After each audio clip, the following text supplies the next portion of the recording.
Hello बच्चों, आज chemistry में मेटल्स एंड नॉन मेटल्स में मैं डिस्कस करूँगा आपसे प्रॉपर्टीज़ ऑफ आयनिक बॉन्डिंग। इससे पहले जो मैंने आपको वीडियो में डिस्कस किया था उसमें मैंने आपको बताया था कि बॉन्डिंग के थ्रू जो है कंपाउंड बनते हैं। मतलब उसमें हेडिंग थी आपकी क्या थी कि how do metals react with non metals. तो वहाँ पे बॉन्ड बनते थे बच्चों, ठीक है ना। और हमने आयनिक बॉन्डिंग के बारे में पढ़ लिया था, तो उसी आयनिक बॉन्डिंग की जो फीचर्स है, जो उसकी कैरेक्टरिस्टिक्स है, वो यहाँ पे डिस्कस करते हैं, ठीक है ना। तो प्रॉपर्टीज ऑफ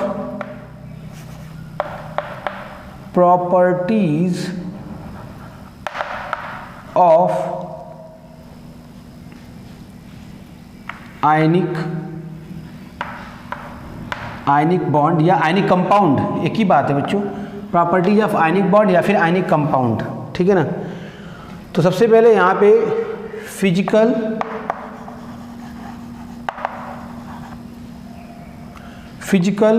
नेचर की बात करेंगे या फिजिकल स्टेट कह लीजिए।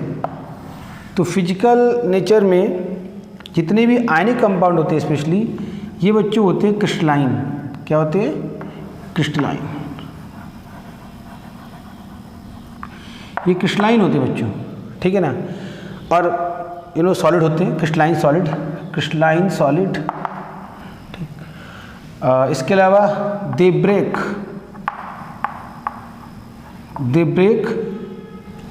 Into pieces.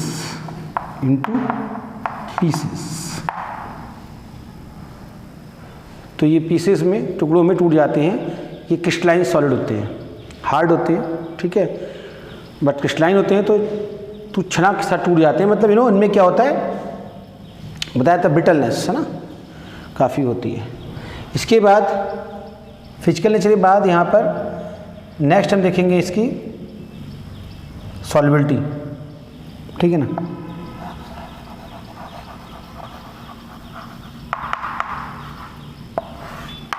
सॉल्युबिलिटी, तो सॉल्युबिलिटी में क्या होता है, चूँकि आयनिक कंपाउंड है तो ये पोलर सॉल्वेंट में बच्चों डिज़ोल्व हो जाएंगे और नॉन पोलर सॉल्वेंट में डिज़ोल्व नहीं होंगे। अभी पोलर सॉल्वेंट क्या होता है, नॉन पोलर क्या होता है। देखिए, आपने पढ़ा हुआ है सॉल्वेंट बहुत ही कॉमन, जो कि वाटर है बच्चों। लेकिन वाटर एक पोलर सॉल्वेंट है। क्या मतलब पोलर सॉल्वेंट का होता है, बहुत आसान है, समझिए यहाँ पर। जैसे हमारे पास ये H2 है, तो ये जो वाटर है बच्चों, इसका स्ट्रक्चर कुछ इस तरीके का होता है। ये देखिए यहाँ पर, तो इसमें ऑक्सीजन की इलेक्ट्रोनेगेटिविटी बहुत ज़्यादा है। इसकी वजह से जो इलेक्ट्रॉन यहाँ पर होते हैं बच्चों, वो कौन खींच के रखेगा?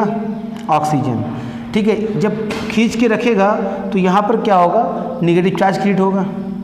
ऐसे ही ये वाले इलेक्ट्रॉन भी ऑक्सीजन ही खींच के अपने पास रखेगा, तो उसकी वजह से और नेगेटिव चार्ज यहाँ पे इकट्ठा हो जाएगा और इस पर आएगा पॉजिटिव। जिससे इलेक्ट्रॉन दूर शिफ्ट हो जाते हैं, उन पे आता है पॉजिटिव चार्ज, और जिस पे बच्चों इलेक्ट्रॉन जो खींच लेता है उस पर आता है क्या, नेगेटिव चार्ज।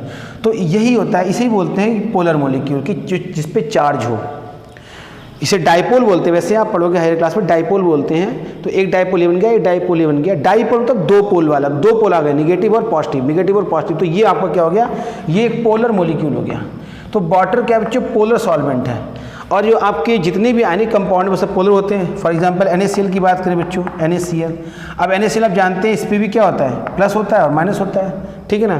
तो इसका मतलब ये भी पोलर है, ये भी पोलर है। और वैसे भी जनरल आपको एक बात बताई जाती है, एक्सेप्शंस हो सकते हैं, बट जनरली क्या होता है, लाइक डिजॉल्व लाइक, तो एक जैसी चीज़ें आपस में घुल जाती हैं। तो यहाँ पर क्या है कि NaCl भी पोलर है, यानी आयनिक कंपाउंड है। या जो हमने और कंपाउंड पढ़े थे, MgCl2, ये भी आयनिक है। इसके अलावा हम बात करेंगे CaCl2 की, तो ये भी आयनिक है, ठीक है ना। तो ये आयनिक कंपाउंड्स होते हैं, क्या होते हैं, ये वाटर में आसानी से घुल जाते हैं। लेकिन अगर बात करें नॉन पोलर की, नॉन पोलर में आता है आपका CCl4 आता है बच्चों। CCl4 ये क्या है, नॉन पोलर है। इससे अलग बात करें हम, जैसे अगर बेंजीन की, ये सब आपके नॉन पोलर है, कि इसमें ना चार्ज आता है बट इतना इशू चार्ज का नहीं होता जितना कि यहाँ पर है। क्योंकि यहाँ पे जनरली क्या होता है, CCl4 की बात करें, इसमें Cl तो अच्छा खासा इलेक्ट्रोनेगेटिव है, लेकिन चूंकि ये जो आप देख रहे हैं ना, ये जो चार्ज है, इसमें डायरेक्शन का भी रोल होता है। ठीक दूसरी तरफ Cl लगा हुआ है, तो ये इधर खींचेगा, ये उस तरफ खींचेगा। ऐसे यहाँ पे Cl होगा, इधर खींचेगा, इधर खींचेगा।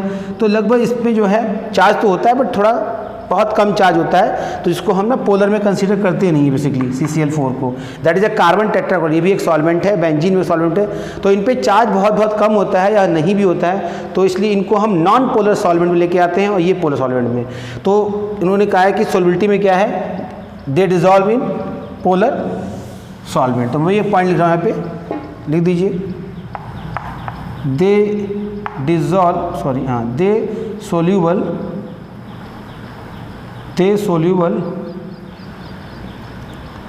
इन पोलर सॉल्वेंट बच्चों, दे डिजॉल्व इन पोलर सॉल्वेंट, ठीक है। अच्छा, इसके बाद एक चीज़ देखिए, यहाँ पर फिजिकल नेचर हो गया, सॉल्युबिलिटी हो गई बच्चों। इसके बाद यहाँ पे मेल्टिंग और बॉइलिंग पॉइंट बच्चों देख लीजिए। तो मेल्टिंग पॉइंट, बॉइलिंग पॉइंट में क्लियर करता हूँ यहाँ पे, melting point and boiling point. देखो मेल्टिंग और बॉइलिंग पॉइंट काफ़ी इनके हार्ड होते हैं बच्चों, सॉरी हाई, काफ़ी high melting point, high MP and BP, ठीक है ना। उसका रीज़न क्या है, लिख देता हूँ, हाई MP एंड BP मतलब बॉइलिंग पॉइंट और मेल्टिंग पॉइंट। रीज़न क्या है, रीज़न बहुत क्लियर है, due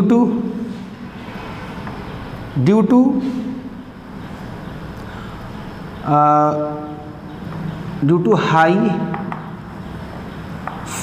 electrostatic force of attraction, electrostatic force of attraction. इनके अट्रैक्शन को तोड़ने के लिए अच्छी खासी एनर्जी की रिक्वायरमेंट होती है बच्चों। इसी वजह से ना ये इनका इनको मेल्ट करना भी ज़्यादा टेम्परेचर पे मेल्ट होते हैं और बाल भी ज़्यादा टेम्परेचर पे होते हैं। क्यों? क्योंकि इनके बीच जो इलेक्ट्रोस्टैटिक फोर्स ऑफ अट्रैक्शन बहुत ज़्यादा लगता है। ज़रा समझिएगा बात को, ठीक है ना। जितना ज़्यादा अट्रैक्शन होगा उतनी मुश्किल से क्या होगा, ये आपके बॉयल होंगे और मेल्ट होंगे बच्चों, ठीक है। इस चीज़ को ध्यान दीजिए प्लीज़। तो ये आपका एक आंसर आ गया, यहाँ से क्वेश्चन बनता है, ये पूछा आता है वैसे तो ये सॉल्युबिलिटी हो गया, मेल्टिंग पॉइंट हो गया, फिजिकल नेचर हो गया। एक ऐसे बच्चों और आप लगा लीजिए इलेक्ट्रिकल कंडक्टिविटी। तो मैं यहाँ समझाता हूँ इलेक्ट्रिकल कंडक्टिविटी के बारे में। इलेक्ट्रिकल कंडक्टिविटी में बच्चों मतलब करंट फ्लो होगा कि नहीं होगा, तो बहुत सिंपल है। एक्चुअली क्या है, व्हेन दीज मतलब ionic compound, when these in molten form, या तो मॉल्टेन फॉर्म में हो बच्चों, पिघल मतलब जैसे नमक है NaCl है आपका, आपने इसे गर्म किया और ये पिघल गया, तो उसमें क्या होगा, मॉल्टेन फॉर्म में हो या फिर एक्वस फॉर्म में हो, ठीक है ना। इन दोनों फॉर्म में क्या होगा बच्चों, करंट फ्लो करेंगे ये, ठीक है ना। दे कंडक्ट इलेक्ट्रिसिटी, ठीक है। क्योंकि रीज़न क्या है कि जैसे हमारी NaCl है, अब ऐसे आप इसका सॉल्यूशन तैयार करेंगे तो ये आपको ये Na+ और Cl- में मिल जाएगा। इस तरह से फ्री आयन इसके मिल जाएंगे। क्यों मिल जाएंगे फ्री आयन? बेसिकली जो आपका पानी होता है, वाटर होता है, वो इनके बीच के अट्रैक्शन को कम कर देता है, जिसकी वजह से ये अलग हो जाते हैं। तो ये फ्री हो जाते हैं बच्चों। नेगेटिव और पॉजिटिव क्या हो गया, ये आपको फ्री आयन मिल जाते हैं। और प्रिंसिपल यही है बच्चों कि अगर सोल्यूशन में फ्री आयन्स हैं तो आसानी से करंट जो है फ्लो हो जाएगा। तो जब ये मॉल्टेन या एक्वस फॉर्म में होंगे, सॉल्यूशन फॉर्म में होंगे, तब बच्चे करंट फ्लो करेंगे। They are good conductor of electricity, otherwise ये गुड कंडक्टर नहीं होंगे अगर ड्राई स्टेट में है तो, ठीक है। तो यहाँ पर देख लीजिए फिजिकल नेचर बताया मैंने आपको क्या, कि क्रिस्टलाइन सॉलिड है। क्रिस्टलाइन के बारे में आपको पहले बता चुका हूँ कि वाटर के मॉलिक्यूल के साथ, ठीक है ना, ये क्रिस्टलाइन फॉर्म में होंगे और ये टूट जाते हैं पीसेस में, ठीक है ना। सॉल्युबिलिटी की बात करें, सोल्यूबल है पोलर सॉल्वेंट में। इसमें होता क्या है कि जैसे आपने NaCl डाला पानी में, तो वाटर के जो मॉलिक्यूल हैं क्या करते हैं, Na को घेर लेते हैं और Cl को भी घेर लेते हैं, मतलब उनको अलग कर देते हैं, ठीक है ना। कैसे, देखो इस तरीके से मैं दिखा देता हूँ। जैसे Na+ है ये, ठीक है, दिखाई पड़ रहा है आपको। तो इसमें क्या है, ध्यान से देखिए, ये वाटर का जो मॉलिक्यूल होता है इधर निगेटिव होता है और इधर क्या होता है पॉजिटिव, ये समझा मैंने आपको। तो इसमें क्या होता है, ये इसके पास निगेटिव इस तरीके से, ये O आ गया, चिपक गया, और इस तरीके से ये देखिए, मतलब O के पास निगेटिव है, सोडियम क्या है पॉजिटिव है। तो इस तरीके से क्या होता है, ये वाटर का मॉलिक्यूल से चिपकते हैं और कई सारे लाखों हज़ारों, और उसके जो बीच में Cl होता है उसके जो फोर्स ऑफ अट्रैक्शन उसको कम कर देते हैं, ब्रेक कर देते हैं। ऐसे Cl में भी क्या होता है, दूसरी तरीके से कैसे, ये हाइड्रोजन है, ये हाइड्रोजन है, इससे चिपक जाता है, ये देखिए हाइड्रोजन, और ये देखिए ऑक्सीजन उधर चला गया। मतलब कहने का मतलब Cl निगेटिव है तो उससे दोनों H वाले जो पार्ट हैं, H वाले जो एटम हैं वो आके अटैच होते हैं वाटर के, जबकि Na+ से कौन अटैच होता है, ऑक्सीजन वाला पार्ट जो है एंड पार्ट अटैच होता है, ठीक है ना, निगेटिव पॉजिटिव की वजह से। और क्या होता है, इनके बीच जो है फोर्स ऑफ अट्रैक्शन कम कर देता है, जिससे क्या होता है ये फ्री हो जाते हैं, ब्रेक कर जाते हैं, बॉन्ड ब्रेक कर जाते हैं और आसानी से क्या है ये सोल्यूबल हो जाते हैं, ठीक है ना। तो एक्चुअली जो वाटर की एक तरीके से कहते हैं कि वाटर यहाँ पे ना एनर्जी देता है इसको, किसको, NaCl को, NaCl को बच्चों एनर्जी देता है वाटर। अगर हम बात सीधी समझें तो जो सोल्युबिलिटी का जो प्रोसेस होता है, डिजॉल्व होना, वो वास्तव में क्या होता है, एंडोथर्मिक होता है। जो चीज़ घुलती है पहले वो पानी से एनर्जी लेती है, उसके बाद उसका अट्रैक्शन कम होता है और फिर इस तरीके से फ्री आयन में वो चीज़ जो है कन्वर्ट हो जाती है और डिजॉल्व हो जाती है। अगर वाटर से इतनी एनर्जी नहीं दे पाता तो इसका मतलब क्या है, फिर वो जो सोल्यूट होता है जो आप डिजॉल्व कर रहे हैं वो डिजॉल्व हो भी नहीं पाएगा। ये बात समझिए ध्यान से, उसे बोलते हैं हाइड्रेशन एनर्जी, बोलते हैं वाटर की एनर्जी को।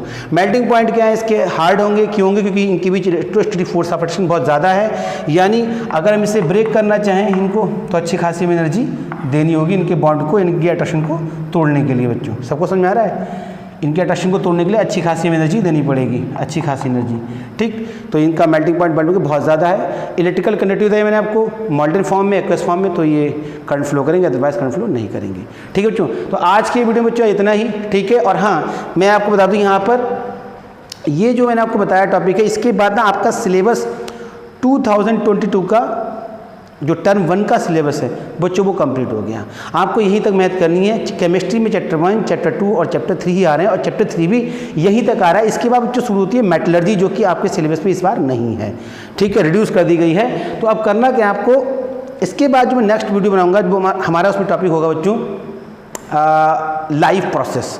तो नेक्स्ट हम शुरू करेंगे लाइफ प्रोसेस, क्योंकि वो भी हमारा सिलेबस में है। उसके बाद 2 chapter back to back physics के हैं। इससे आपका टर्म 1 का जो सिलेबस है वो फिलहाल फिनिश हो जाएगा, ठीक है ना, और जिससे आप अच्छी तैयारी कर सकते हैं। ओके बच्चों, तो आप अच्छे समझिए, कॉपी पेन लेके बैठिए, ठीक है, और इसे देखिए। अगर किसी क्वेश्चन का आंसर नहीं आता है तो आप कम से कम कमेंट बॉक्स में जो मुझे क्वेश्चंस पूछ सकते हैं। Okay, thank you, bye bye.